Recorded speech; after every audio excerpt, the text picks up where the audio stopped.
Hello my dear students, welcome you all to my YouTube channel M Ahmad study circle. आज के इस video में हम लोग पूर्वी एनसीईआरटी क्लास 7 से चैप्टर नंबर 2 पढ़ने जा रहे हैं, जिसका टाइटल है try again. My dear friends, ये एक बहुत ही शानदार, बहुत ही प्रेरणादायक, बहुत ही इंस्पिरेशनल पोएम है। तो चलिए हम लोग इस पोएम को पढ़ते हैं और इसके line by line, word to word Hindi meanings को समझने की कोशिश करते हैं। King Bruce of Scotland flung himself down in a lonely mood to think. My dear friends, यहाँ पर फर्स्ट टू लाइन्स में बताया गया है कि स्कॉटलैंड के राजा, जिनका नाम ब्रूस है, वो अपने आप को एकांत में अकेले में बिठा लेते हैं। वो अकेले में चुपचाप बैठ जाते हैं, क्या करने के लिए? टू थिंक, किसी चीज़ पर विचार करने के लिए, किसी चीज़ पर सोचने के लिए। आप सबको पता है कि जब हमें किसी चीज़ पर विचार करना होता है, सोचना होता है, दिमाग लगाना होता है, तो हम चाहते हैं कि हम अकेले रहें, हम लोनली रहें, अलोन रहें। TISS true my dear friends, यहाँ पर टिस को हम लोग इट वाज या इट इज भी पढ़ सकते हैं अकॉर्डिंग टू द टेंस। अब यहाँ पर क्योंकि पास्ट टेंस यूज किया गया है, तो हम पढ़ेंगे टिस ट्रू या it was true he was monarch. और हाँ, ये बात सच है कि वह एक मोनार्क थे, एक राजा थे। एंड वोर अ क्राउन, और किंग ब्रूस जो हैं वो अपने सिर पर एक ताज पहना करते थे। But his heart was beginning to sink, लेकिन किसी न किसी रीजन की वजह से उनका दिल जो है वो बैठा जा रहा था, उनका दिल जो है वो डूबा जा रहा था। वो बहुत ही ज़्यादा चिंतित थे, परेशान थे, और वो इतने परेशान थे जैसे कि मानो कि उनका दिल जो है वो अब बैठा जा रहा हो। चलिए सेकंड स्टेंजा देखते हैं। For he had been trying to do a great deed. अब वो ऐसा महसूस क्यों कर रहे थे? उनका दिल जो है वो क्यों डूबा जा रहा था? क्यों? क्योंकि वो कुछ बहुत ही बड़ा करने की कोशिश कर रहे थे, कुछ बहुत ही महान करने की कोशिश कर रहे थे। तो क्या करने की कोशिश कर रहे थे? To make his people glad, वो अपनी प्रजा, अपनी जनता को खुश करने की कोशिश कर रहे थे। He had tried and tried, उन्होंने कोशिश की थी, उन्होंने कई बार कोशिश की थी, बट कुडंट सक्सीड, लेकिन वो अपनी प्रजा को, अपनी जनता को खुश कर पाने में सफल नहीं हुए थे। And so he became quite sad, और इसी वजह से वो बहुत ही ज्यादा दुखी हो गए थे। तो अब हमें समझ में आया कि स्टैंजा नंबर 1 में उनके हार्ट को सिंक करने के बारे में क्यों बताया गया है, कि उनका दिल क्यों बैठा जा रहा था। क्यों? क्योंकि वो अपनी प्रजा को खुश करने की बार बार लगातार कोशिशें कर रहे थे, लेकिन वो हर बार अपनी इस कोशिश में नाकाम हो जाते, असफल हो जाते, और इसीलिए वो बहुत ही ज़्यादा उदास हो गए हैं और अब अकेले में बैठकर सोच रहे हैं कि आखिर उन्हें क्या करना चाहिए। He flung himself down in low despair, और यहाँ पर बताया गया है कि वो अब काफ़ी उदास हो गए हैं, काफ़ी दुखी हो गए हैं, और वो कहीं उदास होकर, दुखी होकर बैठ गए हैं। As grieved as man could be, और वो बिल्कुल किसी आम इंसान की तरह ही उदास है। ऐसा नहीं कि वो एक राजा हैं तो उन्हें फ़र्क नहीं पड़ता, नहीं, वो हम और आप जैसे इंसानों की तरह ही दुखी होकर बैठ गए हैं। जैसे कि हम कोई काम करते हैं और उसमें असफल हो जाते हैं, और हमें जितना दुख और हमें जितनी परेशानी होती है, या हम जितने उदास हो जाते हैं, किंग ब्रूस भी उतना ही उदास होकर बैठे हुए हैं। And after a while he pondered there, I will give it all up, said he, और वहां पर बैठकर थोड़ी देर सोचने के बाद उन्होंने ये फैसला किया कि मेरे पास जो कुछ भी है मैं उसे त्याग दूंगा, मैं सब कुछ छोड़ दूंगा। कहने का मतलब है कि बार बार लगातार कोशिश करने के बावजूद जब वो हर बार असफल हो जाते हैं, तो यहाँ पर उन्होंने अब हार मान ली है। Now just at that moment a spider dropped, अब बिल्कुल ठीक उसी क्षण जब राजा ने हार मान ली थी, वो कहते हैं कि अब वो अपनी जनता को खुश करने की बिल्कुल भी कोई कोशिश नहीं करेंगे, क्योंकि उन्होंने कई बार कोशिश की और वो उन्हें हर बार मुंह की खानी पड़ती है, वो हर बार असफल हो जाते हैं, और वो जब हार मानकर बैठ जाते हैं, तभी उसी क्षण क्या होता है, एक स्पाइडर जो है, एक मकड़ी जो है, वो नीचे गिरता है। Now just at that moment a spider dropped with a silken फिल्मी क्लू, ठीक उसी क्षण एक मकड़ी जो है वो अपने रेशमी पतले धागे के सहारे नीचे गिरती है, उनके सामने गिरती है, जैसे कि आपको यहाँ पर पिक्चर में दिख रहा है।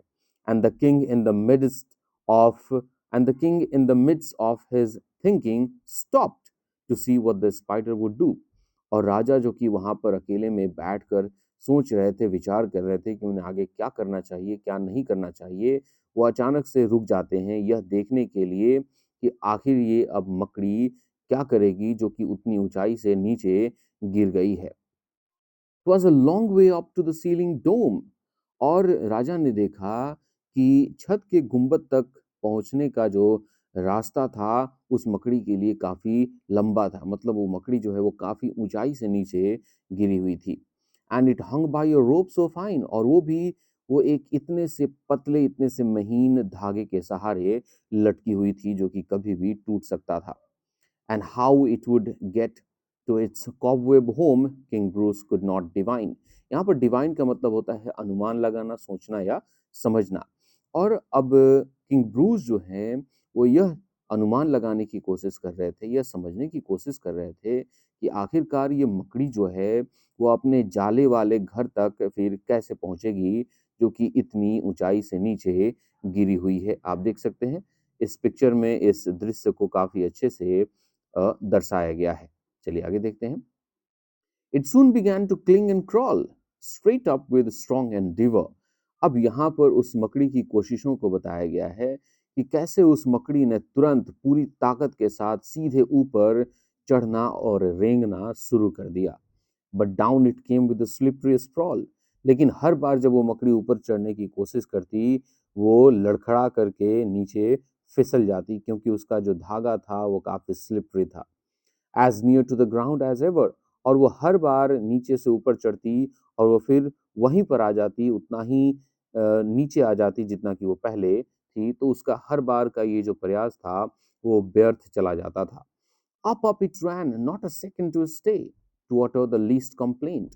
और इस मकड़ी ने जब वो बार बार ऊपर जा रही थी और बार बार नीचे आ रही थी तो उसने बिल्कुल भी शिकायत नहीं की, इस बात का रोना बिल्कुल भी नहीं रोया। और उसने एक सेकंड गंवाए बिना, उसने बिना एक सेकंड गंवाए ऊपर ऊपर की तरफ बस दौड़ती रही, अपनी कोशिश करती रही। till it fell still lower and there it lay a little dizzy and faint। और वो मकड़ी बार बार ऊपर चढ़ती और हर बार वो पहले से ज्यादा नीचे आ जाती, बार बार ऊपर चढ़ती और फिर पहले से ज्यादा नीचे आ जाती। और इस बार क्या हुआ, वो और नीचे आ गई। एंड देयर इट ले, देखो देखो वो कैसे जमीन पर पड़ी हुई है, लिटिल डिजी, थोड़ी चक्कर खाए हुए, एंड फेंट, और बेहोश होकर वो नीचे जमीन पर गिर जाती है। Its head grew steady again it went. तभी क्या होता है, थोड़ी देर के बाद उसका माथा जो है, उसका सिर जो है वो स्थिर होता है और वो एक बार फिर से अपने उस धागे पर चढ़ना शुरू कर देती है ताकि वो अपने जाले वाले घर तक पहुंच सके। And travelled a half yard higher. और वो फिर इस तरह से एक गज ऊपर, आधा गज, and travelled a half yard higher, और वो फिर इस तरह से आधा गज ऊपर की तरफ चढ़ती है। It was a delicate thread it had to tread।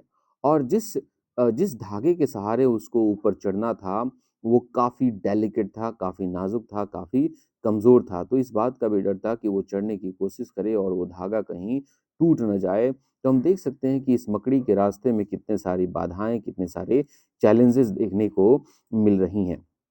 And rode where its feet would tire. और वो एक ऐसा सड़क था, एक ऐसा रास्ता था जो कि इतना स्लिपरी था, इतना फिसलनदार था कि उसके पैर भी थक जाने वाले थे। Again it fail and swung below.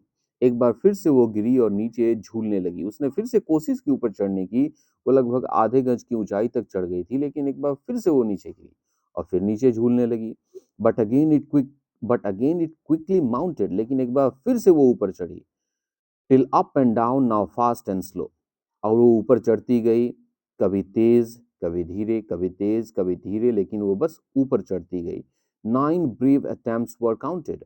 और इस मकड़ी के अपने ऊपर चढ़ने के और उस जाले वाले घर तक पहुंचने के 9 बहादुर प्रयास को गिना गया। उसने लगभग 9 बार कोशिश की। Sure, cried the king, that foolish thing will strive no more to climb। अब ये किंग ब्रूस जो बैठ करके मकड़ी की इन सारी एक्टिविटीज को देख रहे थे वो थक जाते हैं। किंग ब्रूस जो है वो थक कर परेशान हो जाते हैं और फ्रस्ट्रेट होकर चिल्लाने लगते हैं। श्योर, क्राइड द किंग, कि मुझे पूरा यकीन है कि ये जो फुलिश थिंग है, ये जो बेवकूफ मकड़ी है, वो मुझे नहीं लगता कि अब और ऊपर चढ़ने की कोशिश करेगी। क्यों? When it toils so hard to reach and cling and tumbles every time। कि जब ये अपने लक्ष्य तक पहुंचने की कोशिश करती है, चिपकती है, ऊपर चढ़ने की कोशिश करती है और हर बार जब ये लड़खड़ा कर नीचे गिर जाती है, तो मुझे नहीं लगता कि अब और ऊपर चढ़ने की कोशिश करती है। My dear friends, king Bruce ऐसा क्यों कहते हैं? क्योंकि किंग ब्रूस जो है वो इस मकड़ी को खुद से रिलेट करके देख रहे हैं। इस मकड़ी की तुलना खुद से कर रहे हैं कि कैसे उन्होंने अपनी प्रजा को खुश करने की कई सारी कोशिशें की थी, लेकिन वो हर बार असफल रहे थे और एक बार उन्होंने थक कर हार मान लिया था और अब उन्होंने सोचा था कि अब वो और कोशिश नहीं करेंगे। तो वो बिल्कुल इस मकड़ी से अपने आप को रिलेट कर रहे हैं और कह रहे हैं कि शायद ये मकड़ी भी ये जो मूर्ख चीज़ है, जो कि इतनी मेहनत कर रही है ऊपर चढ़ने की और जब हर बार वो लड़खड़ा कर नीचे गिर जा रही है, तो शायद अब ये फिर से ऊपर चढ़ने की कोशिश नहीं करेगा, शायद ये मकड़ी भी हार मान लेगा। लेकिन राजा की भविष्यवाणी सच नहीं होती। आगे क्या होता है? बट अब the insect went once more. लेकिन ये मकड़ी एक बार फिर से ऊपर जाता है, राजा के कहने के बिल्कुल विपरीत।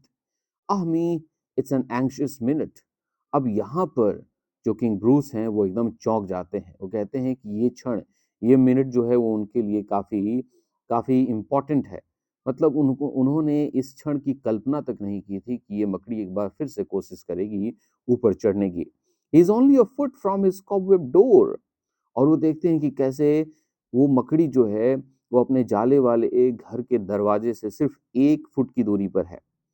ओ से विल ही लूज और विन इट। और अब किंग ब्रूस जो है वो काफी एक्साइटेड हो जाते हैं और वो अपने मन ही मन में एक सवाल करते हैं कि क्या ये मकड़ी जो है वो जीतेगी या हारेगी, क्या ये अपने इस प्रयास में सफल हो पाएगी या नहीं हो पाएगी। Steadily steadily, inch by inch, धीरे धीरे, इंच इंच करके, एक एक इंच करके, higher and higher he got. वो मकड़ी ऊपर ऊपर और ऊंचाई तक चढ़ती गई। And a bold little run at the very last pinch put him into his native cot. और आखिरी के पलों में, आखिरी के क्षणों में उस मकड़ी ने एक बहुत ही बहादुर दौड़ लगाई और उस दौड़ ने उसे उसके जाले वाले घर तक पहुंचा दिया। Bravo bravo, the king cried out. तभी राजा जो है उस मकड़ी की सफलता को देखकर गदगद हो जाते हैं और खुश हो जाते हैं और वो चिल्लाने लगते हैं, शाबाश शाबाश, all honour to those who try. और वो कहते हैं, उन सभी को मेरा सम्मान, उन सभी के प्रति मेरा आदर, मेरा सत्कार, जो कोशिश करते हैं, चाहे वो इंसान हो या पशु पक्षी हो या कोई कीड़े मकोड़े हों। दुनिया का कोई भी इंसान जो कि कहीं पर पहुंचने की, अपने लक्ष्य तक पहुंचने की बार बार कोशिश करता है, असफल होने के बावजूद भी हार नहीं मानता है और लगातार कोशिश करता है, वैसे लोगों को मेरा सम्मान। Bravo bravo, the king cried out, all honour to those who try. The spider up there defied despair. और वो कहते हैं कि देखो, वो मकड़ी जो है वो ऊपर चढ़ गया और उसने निराशा को चुनौती दी, उसने निराशा को हरा दिया। ही कॉन्कर्ड, उसने जीत हासिल की। एंड व्हाई शुडंट आई। जब उस मकड़ी ने, एक कीड़ा होकर, एक मकोड़ा होकर, उसने जब जीत हासिल की, उसने चुनौती को मात दे दिया, तो फिर मैं ऐसा क्यों नहीं कर सकता? अब इस मकड़ी से प्रेरणा लेकर किंग ब्रूस जो हैं वो आगे क्या करते हैं? And Bruce of Scotland breast his mind. और स्कॉटलैंड के राजा ब्रूस ने अपने मन को मजबूत किया, अपने अपने संकल्प को दृढ़ किया और अपने दिल को मजबूत किया। And gossips tell the tale, और कहानियों में जैसे कि बताया जाता है, that he tried once more as he tried before, कि पहले की तरह किंग ब्रूस ने एक बार फिर से कोशिश की। And that time did not fall, sorry, and that time did not fail. और इस बार वो बिल्कुल भी असफल नहीं हुए, इस बार वो सफल हो गए। तो माय डियर फ्रेंड्स, इस तरह से हमने इस पोएम को पढ़ लिया, इसके line by line, word to word Hindi meanings को हमने समझ लिया और यहाँ से हमें एक सीख मिलती है, यहाँ से हमें एक सबक ये मिलता है कि हमें असफलता के बावजूद भी अपने प्रयासों को नहीं छोड़ना चाहिए, हमें बार-बार लगातार प्रयास करते रहना चाहिए। जैसे कि कहा जाता है ना, द फेलियर इज़ अ की टू सक्सेस, कि असफलता जो है वो सफलता की चाबी होती है और हमें बार-बार प्रयत्न करते रहना चाहिए जब तक कि हमें हमारे लक्ष्य की प्राप्ति न हो जाए। तो इस पोएम का एक्सप्लेनेशन आप लोगों को कैसा लगा आप लोग मुझे नीचे कमेंट सेक्शन में ज़रूर बताएंगे। वीडियो अच्छा लगा होगा तो वीडियो को लाइक करेंगे और यदि चैनल पर नए होंगे तो चैनल को सब्सक्राइब करेंगे। मिलते हैं एक नए चैप्टर के साथ, तब तक के लिए टेक केयर, बाय बाय।